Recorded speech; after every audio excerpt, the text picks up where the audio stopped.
Does it ever feel like no matter how much you clean, declutter, or organize, the mess always finds a way back? You're not alone, and here's why. Decluttering isn't just about tidying up, it's about changing the way you think about your stuff and your space.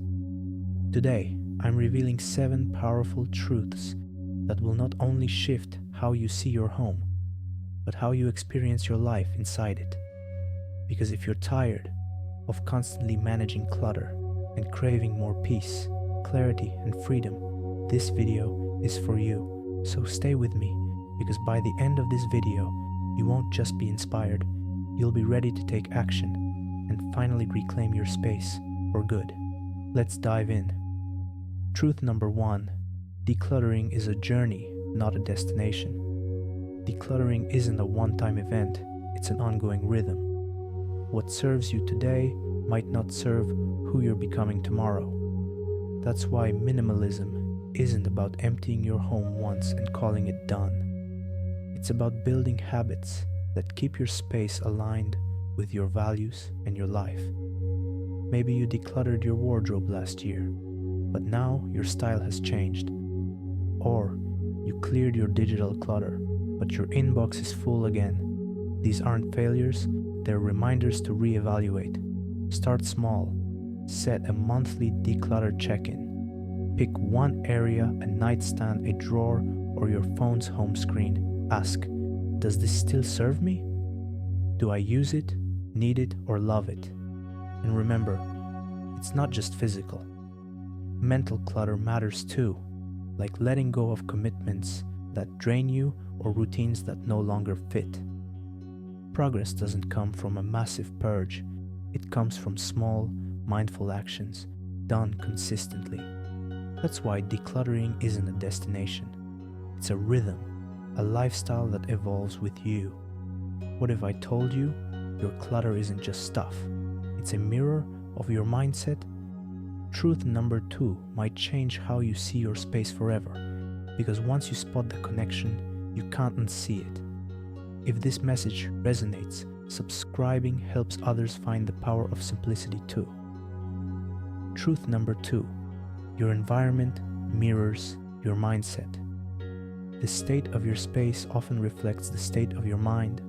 When your surroundings are chaotic, your thoughts feel scattered, but in a calm, intentional space, your mind can breathe. Decluttering isn't just about looks, it's mental hygiene. Removing visual noise clears mental friction. No more distractions from piles of stuff or unfinished tasks. What you get instead? Clarity, focus, peace. Try this. Clear just one surface, your desk, your kitchen counter, or even your phone's home screen. Notice how your energy shifts. That small change can ripple into clearer thoughts and a calmer day.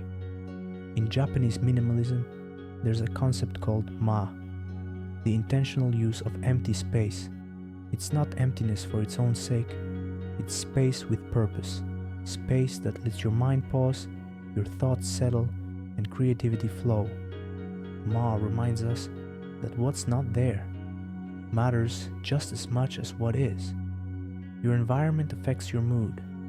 Ever felt drained walking into a cluttered room? Or inspired in a light, open space? That's the power of curating your surroundings with intention. This isn't just about design. It's a reset for your mindset. Because when you clear your space, you're also clearing space in you for what truly matters. Can you think of a space in your home that instantly changes your mood, either for better or worse? Let me know in the comments. I'd love to hear how your environment affects you. Now, if your space reflects your mindset, what about the hidden guilt in your stuff? Truth number 3 is one most people avoid, but facing it is freeing, because some of the things you're holding onto might actually be holding you back. Truth number 3, emotional attachments aren't always worth the wait. We all have that drawer, that box, or maybe an entire room filled with things we're keeping just in case, because they remind us of someone, of a moment, or of who we used to be. There's nothing wrong with sentiment, but emotional attachments can quietly become anchors, keeping us in the past and preventing us from fully living the present. Here's the hard truth: keeping something doesn't mean keeping the memory. That sweater you never wear, the birthday cards from 10 years ago, the souvenirs gathering dust, they're just objects. The real memory that lives in you. Try this. Choose one item you're holding onto purely for sentiment. Ask yourself, does this bring me peace or guilt? If it's weighing you down, take a photo to preserve the memory, then let the item go with gratitude.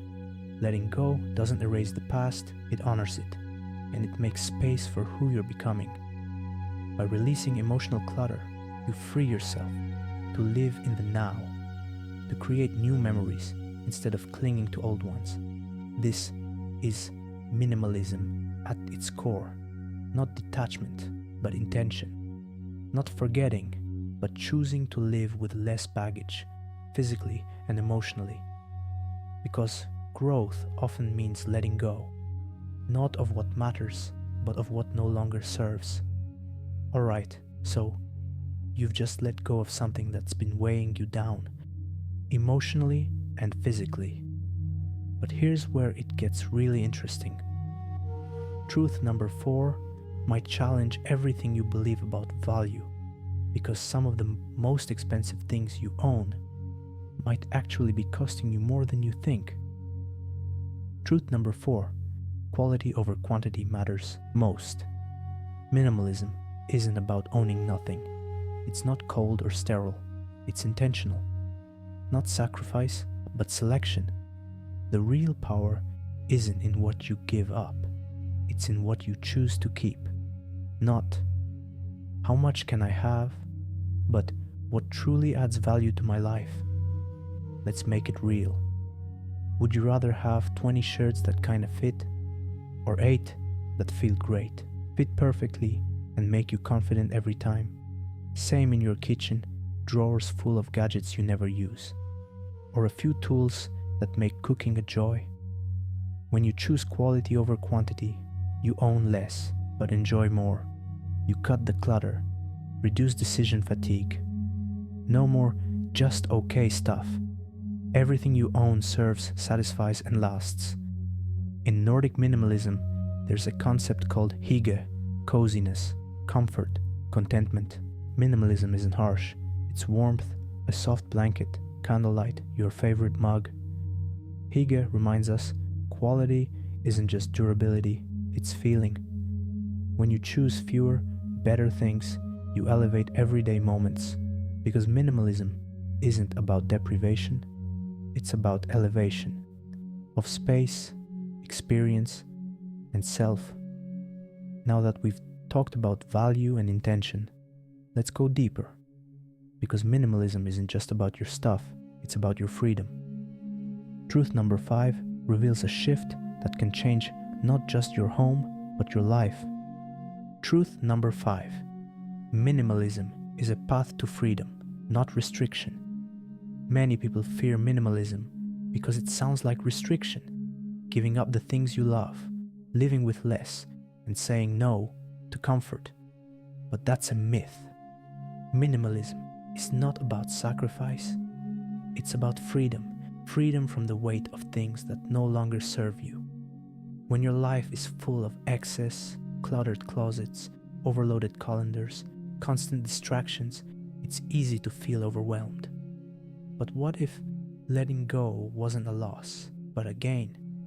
What if, by releasing what's unnecessary, you're actually making room for what truly matters? Imagine this. Instead of spending weekends cleaning, organizing, and maintaining stuff you barely use, you have the space and time to focus on what lights you up. A hobby, meaningful conversations, spontaneous travel, or simply peace and stillness. That's the trade-off. Less stuff, more life. Minimalism gives you the power of choice. You decide what stays and what goes, and in that choice, you reclaim your energy, your time, and your mental clarity. Think of it like this. Your home, your mind, your life, they all function better when they're not weighed down. When you simplify your environment, you create space, not just in your home, but in your head. Space to think, to breathe, to be. Minimalism is not about having nothing. It's about having enough and knowing that's more than sufficient. It's not restrictive, it's expansive. It opens the door to freedom, not just from clutter, but from anxiety, distraction, and the pressure to always want more. Because in the end, the less you carry, the further and freer you can go. Feeling that shift, that little spark of freedom? What's one thing you've let go of that made you feel freer, not deprived? Drop it in the comments. Well, get ready, because truth number 6 flips the script on something we rarely think about, the silent weight of the past. What if I told you that some of the things filling your space today are actually relics of who you used to be, not who you are now? Truth number 6. Your space should reflect who you are today. The objects in your home tell a story, but the question is, whose story are they telling? Is your space a reflection of the person you are today, or a museum of your past selves? What served you 5 years ago might feel out of place now. That trendy decor from your old apartment, the clothes from a job you left behind, or the books that once inspired you but no longer resonate. All of these might be holding space in your life without truly serving you. Minimalism invites you to check in with yourself, not just once, but regularly. Ask, does this still align with who I am today and the life I want to live? If the answer is no, it's okay to let go. Letting go isn't forgetting the past, it's honoring your growth. For example, maybe you used to host large gatherings, but now you prefer quiet evenings. That oversized dining set? It's no longer essential. Or perhaps you've shifted to a more active lifestyle. Do those untouched gadgets or decor pieces still deserve a spot in your life? Your space should evolve with you. It should feel like a reflection of your current mindset, values, and aspirations, not a shrine to who you used to be. Because when your surroundings align with your present self, they will become empowering, supporting the person you are now, and creating momentum for who you're becoming. Let your space speak the truth about you, not from the past, not from someone else's ideal, but from the now. Truth number 7. Action trumps perfection every time. When it comes to minimalism or any meaningful change, perfection is the silent killer of progress. We often get stuck in our heads, waiting for the perfect time to declutter, for the perfect plan, or the perfect burst of motivation. But here's the truth. Clarity comes from action, not from overthinking. You don't need to overhaul your entire home in one weekend. Start by clearing out a single drawer, a shelf, or even just your inbox. Small wins create momentum, and momentum beats motivation every single time. Think of it this way. Donating one unused item today is more powerful than planning to declutter your whole house someday. One step forward, however small, moves you closer to a life of intentional simplicity. Minimalism is a journey, not a performance. It's not about doing it perfectly, it's about doing it consistently. Because when you stop chasing perfection and start taking imperfect action, that's where real transformation begins. Let go of the pressure to get it all right and focus instead on getting started. So, after uncovering these 7 truths, one thing becomes clear. Minimalism isn't just about having fewer things. It's about having more of what truly matters. More clarity, more peace, more freedom, more intention. Because when you strip away the excess, the clutter, the noise, the emotional weight, you're left with space. And in that space, you find yourself. not the version that's overwhelmed or constantly chasing more, but the version that's present, focused, and aligned. You don't have to wait for the perfect time to start. You don't need to have it all figured out. Minimalism isn't a finish line you reach. It's a lifestyle you grow into, one mindful decision at a time. Let this video be your invitation, not to do more, but to be more. To choose simplicity not as a sacrifice, but as a strategy, a way to reclaim your energy, your space, and your life. And remember, in a world that constantly pushes for more things, more noise, more distractions, choosing less is a radical, powerful act. So ask yourself, what will you let go of today to make room for what truly matters tomorrow?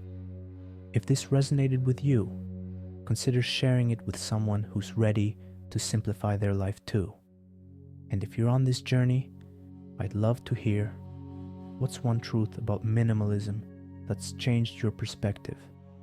Let's continue the conversation in the comments, and until next time, stay intentional, stay present, and remember, simplicity is powerful. If you found value in this video, a like and subscribe go a long way in helping more people discover the power of simplicity. Thank you for watching. I truly appreciate your time.